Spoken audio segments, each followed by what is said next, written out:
There is a book you were never meant to read, because once you understand what's inside it, you can no longer be controlled.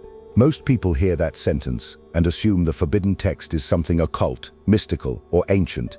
They imagine a manuscript hidden in a monastery vault or a scroll whispered about in secret societies. But the truth is far simpler and far more unsettling. The book you were never meant to read has been sitting in plain sight for 5 centuries. Its name is The Prince. And the world has spent 500 years lying about what it actually is. They told you it was a manual for tyrants, a handbook for cruelty, a justification for corruption. They told you Machiavelli was a manipulator teaching men how to dominate through fear and deceit. But that lie was necessary. It was crafted, polished, and repeated because the true nature of this book was too dangerous for the average mind. Not because it taught evil, but because it revealed truths that powerful men already lived by, and weak men were never supposed to understand. The Prince did not invent manipulation. It merely described the manipulation already governing every kingdom, every court, every alliance, every relationship between rulers and the ruled. It stripped away the illusions people relied on. The comforting belief that power is moral, that authority is benevolent, that loyalty is noble, that rulers rise because they deserve to. Machiavelli shattered those illusions with surgical precision. He showed that power behaves according to its own laws, not the laws of kindness, not the laws of fairness, not the laws society pretends to follow. He held up a mirror to the real mechanics behind human behavior: ambition, fear, opportunity, perception, necessity. And for the first time, common men could see what only princes, generals, ministers, and the ruthless few had understood. That clarity was the danger. That clarity was the threat. For rulers could tolerate being hated, they could tolerate being mocked, but they could not tolerate being understood. Imagine the courts of Europe when this book first appeared. Imagine kings, popes, dukes, and emperors trembling at the idea that ordinary citizens might learn how power actually functions behind the velvet curtains and gilded doors. Publicly, they condemned the book. They called it immoral, blasphemous, wicked. Preachers warned that reading it would corrupt one's soul. Scholars denounced it as poison. But privately, these same rulers kept copies locked in their chambers. They studied it under candlelight. They annotated it. They passed it to their heirs with the instruction, "Understand this, or you will be devoured." Because they knew the truth, Machiavelli had not exposed their cruelty, he had exposed their strategy. And strategy, once seen, cannot be unseen. The people who feared this book were not philosophers or saints. They were leaders who understood that a population capable of recognizing manipulation is a population that becomes difficult to rule. The most desperate to suppress the prince were not the tyrants, but the moralists. They were the ones who depended on appearing virtuous, not being virtuous. Machiavelli threatened their entire illusion. He revealed that those who preach morality often do so to mask their hunger for influence. He revealed that men who pretend to act for the public good frequently act only for themselves. He revealed that those who speak the loudest about virtue often hide the darkest ambitions. This was unforgivable. The prince did not attack goodness, it exposed hypocrisy. And when hypocrisy is exposed, authority trembles. So the moralists launched their crusade. They turned Machiavelli's name into an insult. They transformed his work into a symbol of evil. They told the masses to fear it without ever reading it. Because if the masses read it, the moralists would lose their disguise. And the weak do not survive the loss of their disguise. Most people never questioned why this particular book became the one you were told to avoid. They never wondered why something so slim, so concise, so calm in tone could terrify entire governments. They never asked why it was burned, banned, censored, and denounced while far more radical texts were allowed to circulate freely. But the answer is simple. The prince threatens the structure of obedience. It threatens the belief that leaders are noble by default. It threatens the fantasy that the world is governed by fairness. It threatens the illusion that loyalty is rewarded, that virtue is protected, that intentions matter more than outcomes. In short, it threatens the story most people need in order to function. When a man reads The Prince correctly, that story collapses. He sees how influence is created, how loyalty is engineered, how fear is used, how alliances shift, how narratives are constructed, how rulers maintain control not through goodness, but through necessity and perception.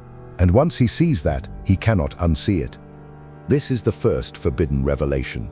The prince does not corrupt, it clarifies. It does not turn men wicked. It reveals the wickedness they were already surrounded by. It does not make men manipulative. It shows them how they have been manipulated since birth. The book is dangerous because it pulls apart the world you were taught to believe in and replaces it with the world that actually exists, a world where intentions are irrelevant, where outcomes define morality, where survival demands adaptation, where strength is often nothing more than the refusal to be naive. Most men live in a dream built by others. The Prince tears the dream apart. It shows you the machinery behind the dream. It shows you the strings behind every performance, the calculation behind every gesture, the motive behind every promise. And once a man sees this even once, he cannot return to blindness. His innocence dies, his vision sharpens, and the world becomes a different place. If you truly read The Prince, not the mythology around it, not the caricature, not the moral panic, you begin to understand why those in power trembled, because the book teaches you to decipher actions instead of words. It teaches you to judge men by outcomes, not speeches. It teaches you to analyze, not trust. It teaches you to observe patterns, not intentions. It teaches you to recognize necessity disguised as virtue. It teaches you to see that behind every act of mercy is a calculation. Behind every act of cruelty is a purpose. Behind every friendship is an interest. Behind every betrayal is an opportunity. With this knowledge, you stop behaving like the predictable subject authorities rely on. You become harder to manipulate, harder to influence, harder to command. And the rulers who depended on your blindness feel the ground shift beneath them. This is why The Prince was never meant for you. This is why it had to be demonized, feared, and distorted. Not because it teaches evil, but because it destroys illusions, and illusions are the foundation of control. Rulers can govern a population that believes in stories. They cannot govern a population that sees mechanisms. And once you begin to see mechanisms, the entire world around you begins to unravel in ways that cannot be reversed. The moment you finish the first chapters of The Prince with clear eyes, you start noticing things you were never supposed to notice. You see why leaders speak the way they do. You see why certain lies are allowed to live. You see why men are rewarded for loyalty even when they are incompetent. You see why betrayal is punished not for moral reasons, but for strategic ones. You see why fear is a tool, not an emotion. And above all, you see why understanding these truths has always come at a cost. Because the deeper you go, the more you realize that the real question is not why this book was hidden, but who worked hardest to bury it, and what they feared you would do once you finally understood what power truly is. They buried the book for a reason, and to understand that reason, you must begin by asking a question no ordinary man ever thinks to ask.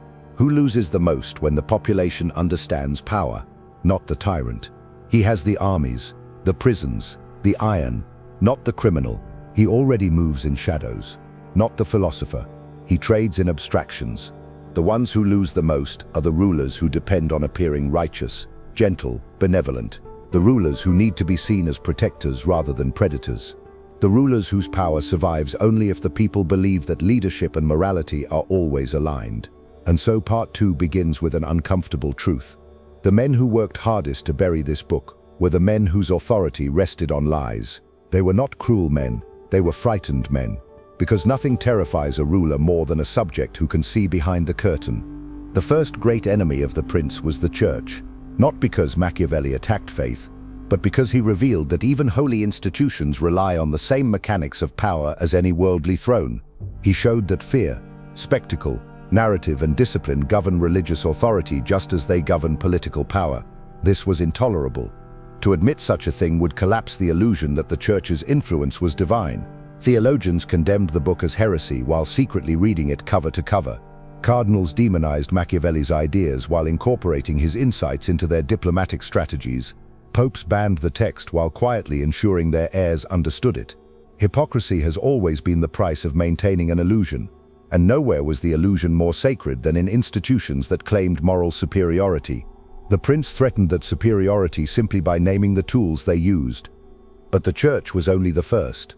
Monarchs across Europe recognized immediately that if the common man understood how princes actually ruled through perception, through necessity, through controlled appearances, the obedient masses might begin to question the stories used to justify their place in the world. Imagine a population suddenly aware that loyalty is rewarded only when it is useful. Imagine citizens recognizing that justice bends easily to political necessity. Imagine subjects who see that the ruler's virtue is often nothing more than a mask designed to maintain order. Kings feared this more than revolt. Revolt is physical, but understanding is contagious. Revolt requires bodies. Understanding requires only minds. Once a population sees the truth, it spreads like a fire that cannot be extinguished.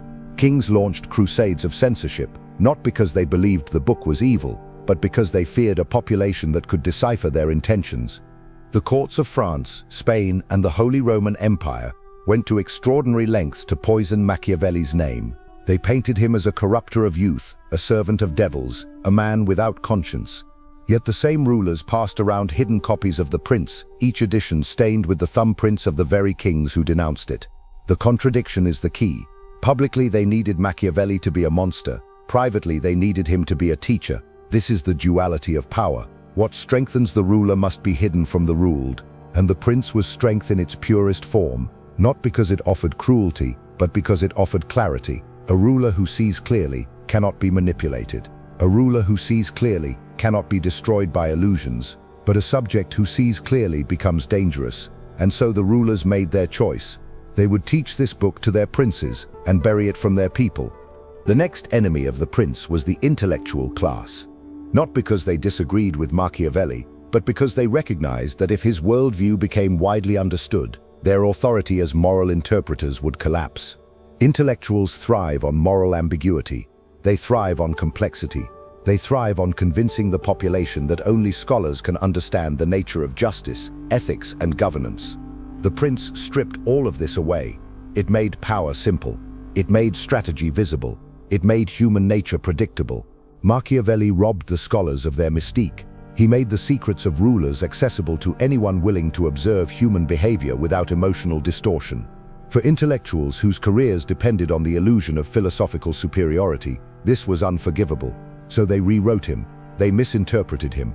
They framed him as the father of immorality, when what he truly was, the father of honesty, threatened their relevance. This is why universities attacked the book with equal ferocity. Professors warned students that The Prince was dangerous, unethical, a violation of proper conduct.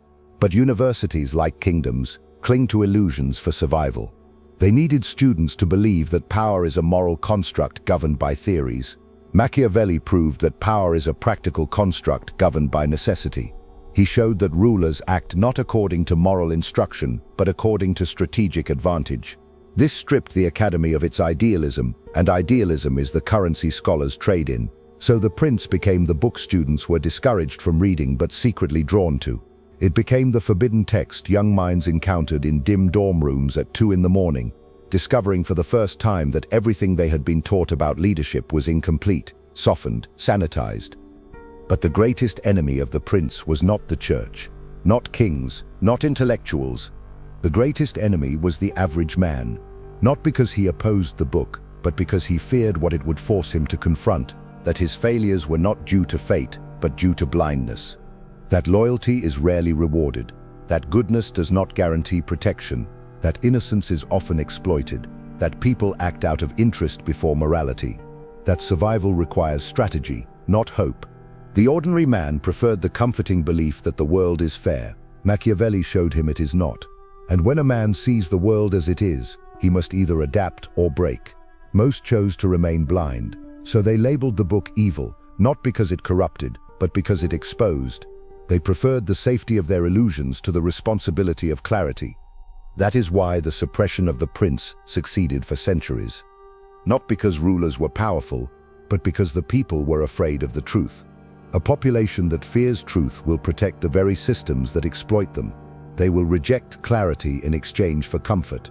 They will call the truth harsh, cold, dangerous, anything to avoid confronting their own passivity. The prince demanded that a man see the world without narrative, without moral filters, without excuses. And for most, this was too much. They did not want to know how princes ruled. They wanted to believe princes were different from other men. They wanted to believe virtue governed power. They wanted to believe loyalty meant something. Machiavelli shattered that fantasy. And yet the rulers who buried his book understood that fantasies cannot last forever. Sooner or later, someone lifts the curtain. Sooner or later, someone questions the illusion. And when that happens, the entire structure trembles. The real fear behind the suppression of the prince was not that men would become cruel.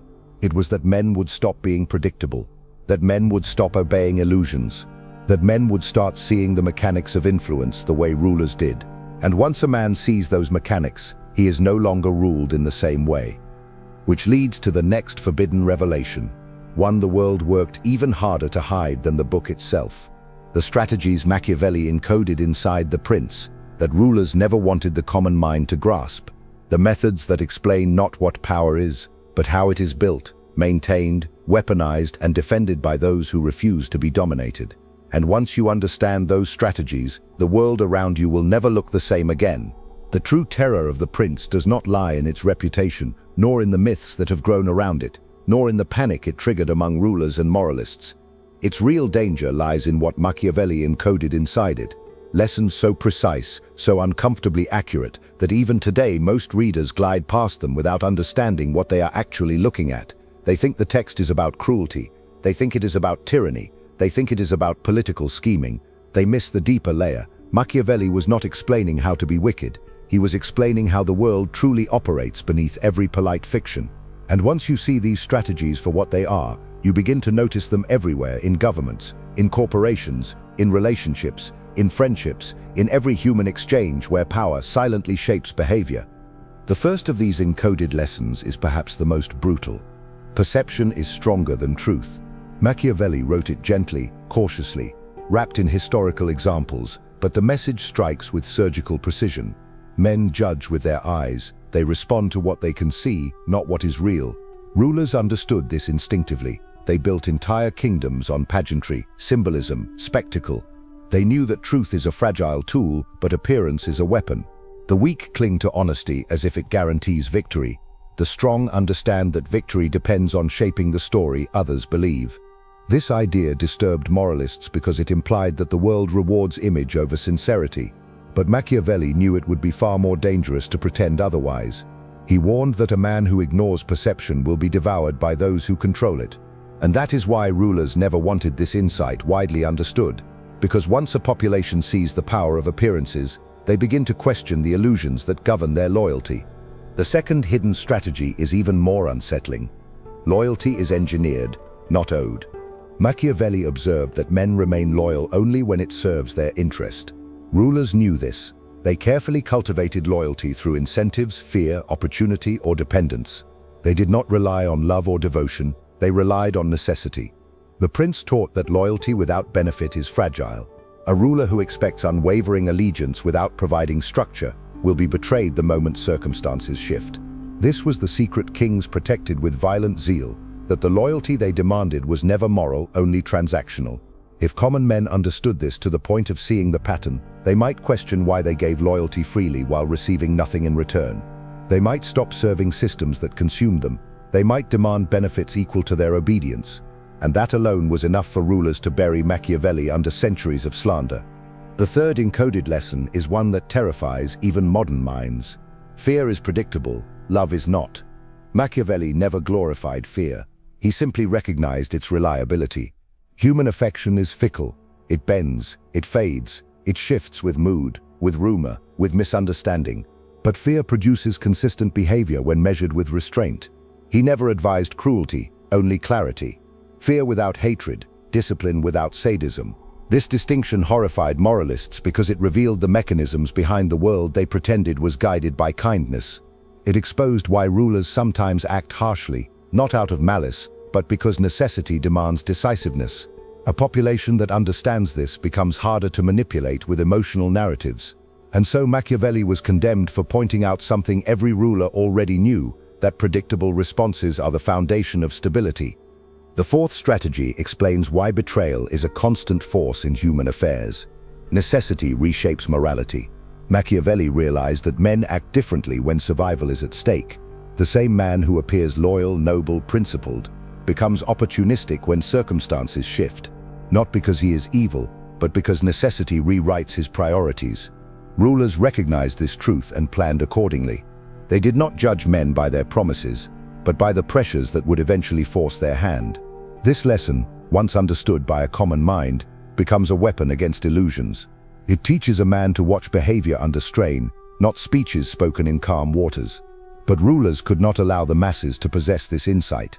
A population that understands necessity becomes unpredictable, ungovernable by simple moral narratives.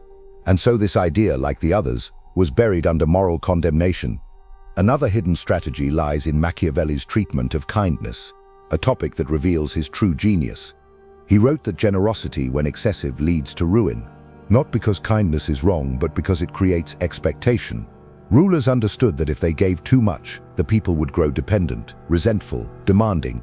Generosity would turn to entitlement, gratitude to bitterness, stability to chaos. Machiavelli advised rulers to give in ways that strengthened their position, not weakened it. This lesson has nothing to do with cruelty. It is about sustainability. Yet moralists despised it because it exposed their own manipulations. They performed kindness publicly, using generosity as a spectacle rather than a strategy. Machiavelli revealed the truth behind their benevolence, that it was always calculated. And once the public sees calculation behind kindness, the mask shatters. Then comes the most misunderstood lesson of all, the importance of decisive action. Machiavelli argued that hesitation is the deadliest flaw a leader can have. Fortune favors the bold, not the reckless, but the courageous. A ruler who hesitates invites enemies to attack, allies to doubt, subjects to rebel. Decisiveness creates the illusion of competence even when the ruler is uncertain. This insight terrified rulers because it meant the public could now evaluate leadership not by speeches, but by action. And action, unlike rhetoric, cannot be faked. If the masses understood this, weak rulers would be exposed instantly. So they painted Machiavelli as a promoter of violence, when what he truly promoted was clarity, that a leader must act before circumstances close the window of opportunity forever. The most dangerous strategy Machiavelli encoded was his understanding of human nature. He wrote with unflinching precision that men are ungrateful, inconsistent, deceptive, frightened, and ambitious. Not because they are evil, but because survival has shaped them. A ruler must expect this. A man must expect this. But moralists wanted the population to believe that human nature is noble, predictable, trustworthy. If people understood their own instincts too clearly, they would no longer be easy to mislead. They would see through empty promises. They would recognize manipulation. They would understand why certain narratives are pushed and others suppressed. The prince provided a framework to decode the human mind, and decoding human nature threatens every institution built on pretense. The true brilliance of Machiavelli's work is that every strategy he presented was something rulers already knew instinctively. He did not invent these lessons, he exposed them. That exposure is what made his book dangerous. Because once a man sees these principles at work in his own life, he begins to understand why he has been betrayed, why he has been overlooked, why he has been misled, why he has been controlled. He begins to reinterpret every memory with sharper eyes. He begins to see that the world has always been strategic, and he was the only one playing based on emotion. But the strategies themselves were only half the secret. Machiavelli hid something deeper, something rulers hoped no common man would ever recognize. The truths inside the prince are not political. They are universal.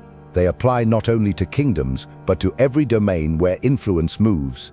And that means every person who reads the book with clear eyes becomes capable of seeing the hidden architecture beneath human behavior. And when a man sees that architecture, he becomes dangerous not because he learns how to manipulate others, but because he can no longer be manipulated the way he once was. But the most unsettling part is still ahead. What happens to a man's mind once he accepts these truths, and why human nature resists them with a ferocity rulers never had to enforce? The deeper you go into the prince, the more you begin to understand that the true battlefield Machiavelli was confronting was not politics, not kings, not kingdoms, but human nature itself. And human nature, when stripped of its comforting disguises, is far darker, far more unstable, and far more resistant to clarity than most people will ever dare admit. This is the reason his teachings are so often rejected, misunderstood, or distorted. Not because they are wrong, but because they force a man to confront a version of himself he would prefer never to see.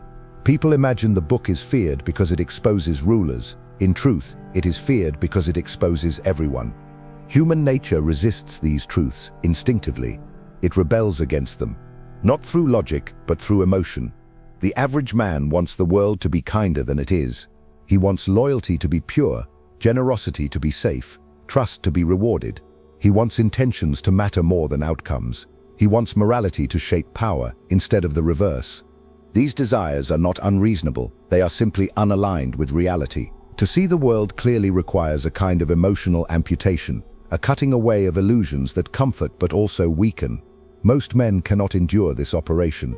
They cling to their illusions with a desperation that borders on religious devotion.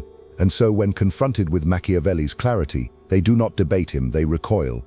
The prince becomes a mirror, a dark one. Reflecting back instincts people spend their entire lives pretending they do not possess. The instinct to betray when afraid. The instinct to lie when cornered. The instinct to seek advantage even in friendship. The instinct to resent the strong while depending on them. The instinct to hide ambition beneath humility. These instincts terrify the average man not because they are foreign, but because they are familiar. He recognizes himself in them, and the moment he recognizes himself, he loses the moral superiority that shields him from responsibility. It is far easier to condemn Machiavelli than to confront the evidence of one's own nature. This is why people insist the world is not as he described. They say humans are inherently good. They say society works because people trust one another. They say fairness guides behavior. These arguments are not observations, they are hopes. They are declarations of what people want to believe, not what they have actually seen. For even the man who insists on human goodness has watched people lie when it benefits them. He has seen loyalty evaporate when circumstances change. He has experienced betrayal from those who promised devotion. He has watched integrity crumble under pressure. Yet he will deny these patterns because accepting them would require accepting a darker truth, that the world does not break him through cruelty, but through his own refusal to see. Machiavelli did not ask men to become ruthless. He asked them to stop pretending they were innocent. For innocence, in the realm of power, is not virtue, it is vulnerability. And vulnerability invites exploitation. This is the real reason human nature resists his teaching. It is not the darkness that frightens men. It is the responsibility that comes with understanding it. Once you accept that human beings are driven by interest rather than ideals, you must rethink your alliances. Once you understand that loyalty without benefit collapses under pressure, you must stop giving your devotion freely.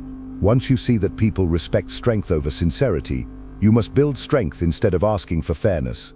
Once you realize that manipulation is inherent in every social structure, you must become observant rather than trusting. These realizations demand action, and most men prefer wishing over action. They prefer dreaming over discipline. They prefer being protected over learning to defend themselves. They prefer blaming others over analyzing their own naivety. The prince does not allow this. It drags the reader into a higher level of awareness, where ignorance is no longer an excuse. And for a man who has built his identity on innocence, this awareness feels like an attack. He does not realize that Machiavelli is not attacking him, he is awakening him. But awakening is rarely pleasant. It feels like losing something.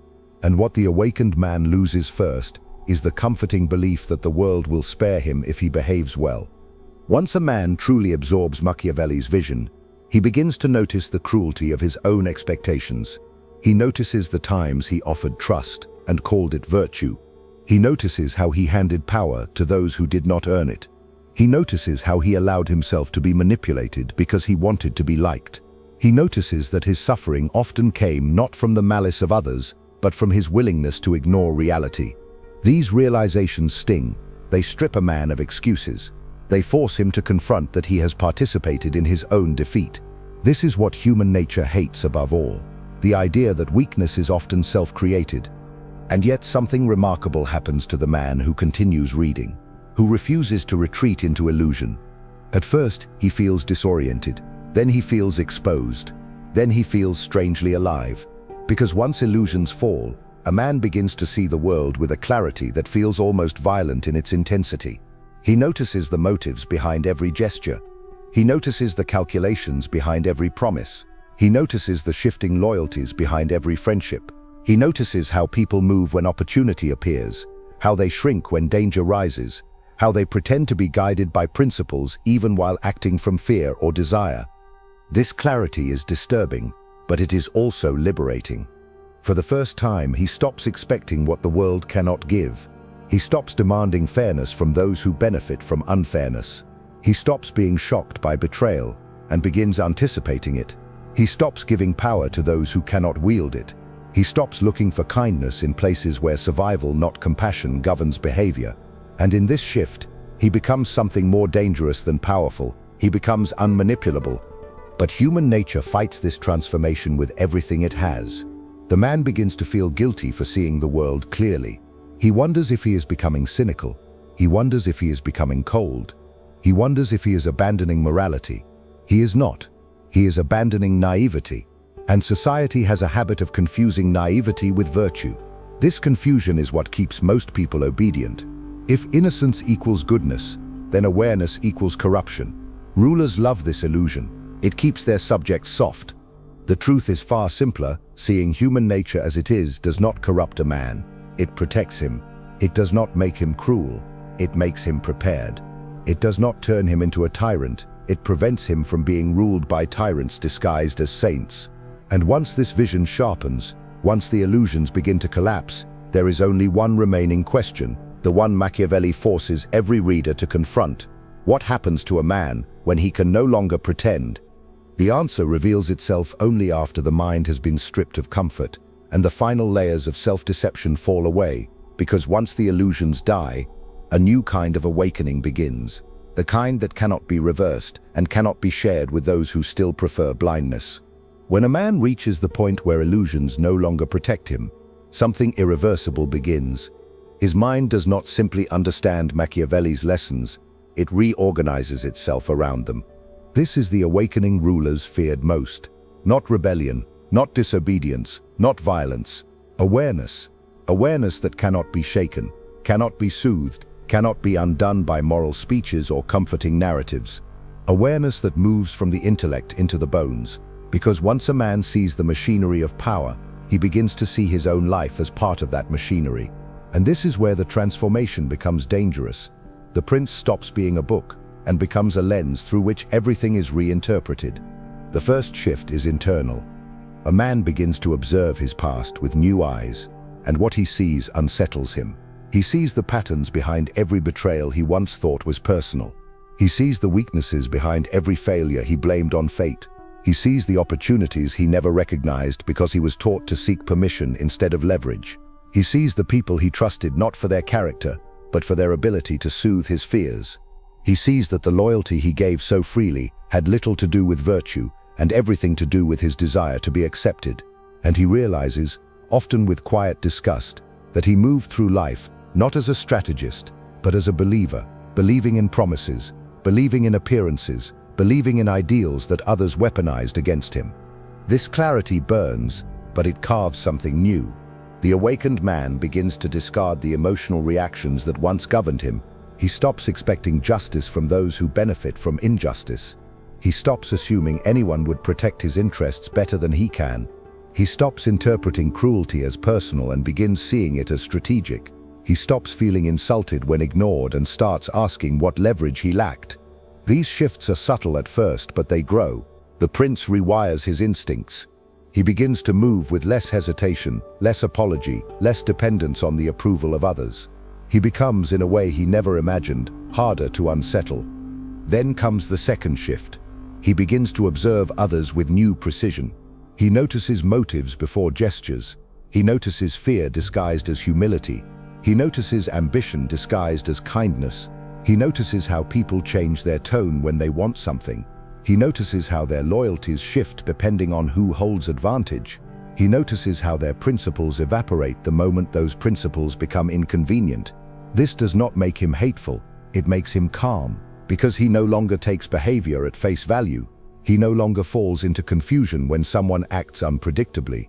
He understands that unpredictability is predictable, that human nature bends under pressure, and that men act according to necessity, not narrative. He also begins to recognize patterns in strength. He notices who speaks little because they observe much. He notices who keeps their promises even when no one is watching. He notices who acts from discipline instead of impulse. He notices who is feared quietly without ever raising their voice. These individuals stand out in the crowd the way iron stands out among straw. The awakened man gravitates toward them instinctively, not out of admiration, but out of recognition. He sees in them the same clarity beginning to rise within himself. And he knows that such people are rare because most men prefer the softness of illusions to the firmness of strategy. The third shift is the most profound. The awakened man begins to see the world not as a moral battlefield, but as a strategic landscape. He understands that power is not something one receives, it is something one builds. Not through cruelty, but through positioning. Not through manipulation, but through understanding leverage. Not through force, but through timing. He begins to see opportunity where he once saw threat. He sees negotiations where he once saw conflict. He sees silence where he once demanded validation. He sees that the strongest men are often those who master restraint, not aggression. These realizations reshape him. He becomes less reactive, less emotional, less attached to outcomes. He stops needing to win every argument because he has begun to understand a deeper truth. Arguments rarely produce power, but silence often does. And with this comes the fourth shift, perhaps the most dangerous of all. He becomes ungovernable in the traditional sense, not rebellious, not hostile, ungovernable, meaning he cannot be controlled through the usual methods. Flattery loses its effect, guilt loses its grip, fear becomes a signal, not a command, public opinion becomes irrelevant, emotional manipulation becomes visible. He begins to respond to pressure, not with submission, but with analysis. He becomes someone who sees the architecture behind every demand placed upon him. And when a man becomes ungovernable, the systems built to keep him compliant begin to lose their influence. This is the awakening rulers feared, not that men would revolt, but that men would stop being predictable. But every awakening carries a price, and Machiavelli knew this.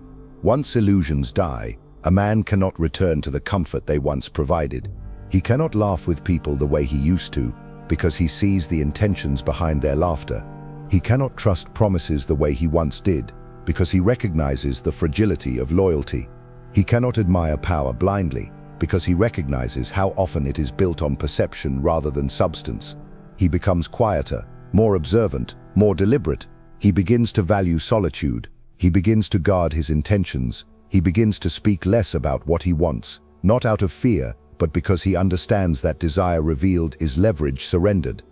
This transformation isolates him, not because he withdraws from the world, but because the world cannot follow him. Most people do not want clarity. They want reassurance. They want validation. They want a story that makes sense, even if the story is untrue. The awakened man cannot provide that story. His presence alone becomes unsettling to those who still cling to illusions, because he sees them more clearly than they see themselves.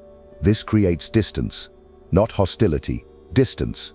The kind of distance that forms naturally between someone who sees and someone who refuses to look. Yet despite this isolation, something remarkable emerges. For the first time in his life, the man feels sovereign, not powerful in the sense of conquering others, but powerful in the sense of no longer being conquered by his own illusions. He no longer fears the truth. He no longer catastrophizes betrayal. He no longer confuses kindness with safety. He no longer hands over his agency to those who promise protection. He becomes responsible for his own survival. And responsibility, once accepted, becomes a source of strength no enemy can take. But this awakening, this sharpened vision, this psychological sovereignty, is not the end. For there is one final stage, the stage every ruler hoped no common man would reach, the stage Machiavelli left unspoken, but unmistakable. What happens when a man not only understands power, but understands the cost of seeing it? And the price of understanding power too deeply is something few are prepared to face. There comes a moment, after the illusions have fallen and the awakening has taken root, when a man realizes that understanding power is not simply an advantage, it is a burden that cannot be shared, cannot be softened, cannot be explained to those who still sleep behind their comforting stories. This is the moment Machiavelli never stated directly, but carved into the silence between his lines. The moment when you discover the final truth hidden inside the prince. That knowledge itself becomes dangerous, not because of what it allows you to do, but because of what it prevents you from ever unseeing. Awareness is irreversible, and once a man's vision sharpens to this level, he pays a price that the blind can neither imagine nor understand. The first part of this price is loneliness. Not the loneliness of isolation, but the loneliness of clarity. You begin to realize that you now move through a world where most people speak in myths. They talk about loyalty as if it were eternal, They talk about morality as if it were universal. They talk about fairness as if it were guaranteed. You listen, but you no longer hear what they hear. Their words sound different now. Their certainty appears fragile. Their indignation seems childish. Their expectations, once shared by you, now feel like relics from a life you can never return to. You find yourself withdrawing, not out of arrogance, but because you cannot participate in conversations built on illusions you no longer believe in. You become an outsider, not because you reject the world, but because you finally understand it. The second part of the price is responsibility. The man who sees too deeply can no longer blame fate for his misfortunes. He can no longer call himself unlucky. He can no longer pretend he did not notice the signs of betrayal, the shifts in loyalty, the cracks in alliances. He saw them, he understood them, and because he understood them, he must accept his role in whatever consequences followed. This responsibility is heavy. Most men avoid it by clinging to blindness. But the prince strips that luxury away. The awakened man becomes accountable for the power he failed to build, the leverage he failed to use, the dangers he ignored. And this accountability, once accepted, becomes both a weight and a weapon. The third part of the price is perception. Not how others perceive you, how you perceive them. You begin to see the incentives behind every gesture, the calculations behind every compliment, the envy behind every smile. You see the fractures in people long before they crack. You see ambition growing in silence. You see cowardice hiding behind politeness. You see resentment forming in the corners of a room. This vision does not make you paranoid, it makes you precise, but precision carries its own fatigue. You cannot simply relax into trust. You cannot simply ignore signs your mind now identifies instantly. Your perception becomes a shield you cannot put down, even when you wish to. It watches for you, whether you want it to or not. The fourth part of the price is moral ambiguity. Not the abandonment of morality, its evolution. You begin to understand that good and evil are smaller forces than necessity and consequence. You see that actions judged as cruel may be required for survival, while actions praised as virtuous may bring ruin. You stop seeing the world in binaries. You stop assuming the moral high ground is safe. You realize that morality is often a narrative crafted by those who benefit from your obedience. This realization isolates you further. The ones who still cling to simplistic moral tales cannot comprehend your reasoning. They confuse your clarity with coldness, your restraint with cynicism, your caution with indifference. They do not see that you have become more moral, not less, because your morality is now grounded in responsibility instead of fantasy. The fifth part of the price is anticipation. Once you understand power, you begin to anticipate outcomes long before they arrive. You see betrayal forming months before it breaks. You see alliances dissolving before the first argument. You see opportunity rising before anyone else notices it. You see danger in places others consider safe. This anticipation gives you an advantage, but it also robs you of surprise. Nothing shocks you anymore. Nothing astonishes you. The world becomes quieter, more predictable, more patterned. This calm is strength, but it also feels like the death of innocence. And innocence, once gone, leaves a hollow space that only wisdom can fill. The sixth part of the price is silence. Not the silence of secrecy, but the silence of understanding. You speak less because you recognize that most people are not ready for the truths you carry. You reveal less because you understand that revelation creates vulnerability. You advise less because you know advice is useless to those who cannot yet see. You become selective with your words, deliberate with your presence, measured with your trust. This silence is not emptiness, it is control, but it separates you from the noise of the world, and the world resents those who refuse to join its noise. And then finally, there is the last part of the price, the one rulers feared the most. When a man understands power too deeply, he becomes incapable of being ruled in the traditional sense. He may obey laws, he may function within systems, he may appear compliant, but inside, where no ruler can touch, he becomes sovereign. Sovereign over his emotions, sovereign over his expectations, sovereign over his fears, sovereign over the illusions that once guided him. This sovereignty cannot be taxed, cannot be confiscated, cannot be broken. It is the one form of power no institution can grant, and no tyrant can take away. Rulers feared this sovereignty more than rebellion, because rebellion is loud and can be crushed. Sovereignty is silent and cannot be touched. A sovereign man does not revolt, He simply stops being governable through the tools of manipulation that control the masses. Fear fails, guilt fails, social pressure fails, emotional coercion fails, narrative fails. Only reality speaks to him now. And reality is the language of power. This is the final warning Machiavelli left unspoken but unmistakable. To see the truth is to lose the comfort of lies. To understand power is to sacrifice illusion. To awaken is to stand alone at first, but to stand unshaken forever. And once a man reaches this level of perception, he discovers the real forbidden secret behind the prince. That the most dangerous form of power is not ruling others, but ruling yourself in a world built to keep you blind. If you've made it this far, it's because a part of you already knows this truth. Some knowledge liberates you, and some knowledge separates you forever from the world you once belonged to. This book was never meant for the obedient, the distracted, or the blind. It was meant for the few who can carry dangerous truths without collapsing under their weight. Now tell me in the comments, are you ready to walk the path that isolates you from the herd? Are you willing to see what others fear, learn what others avoid, and become what others never dare to be?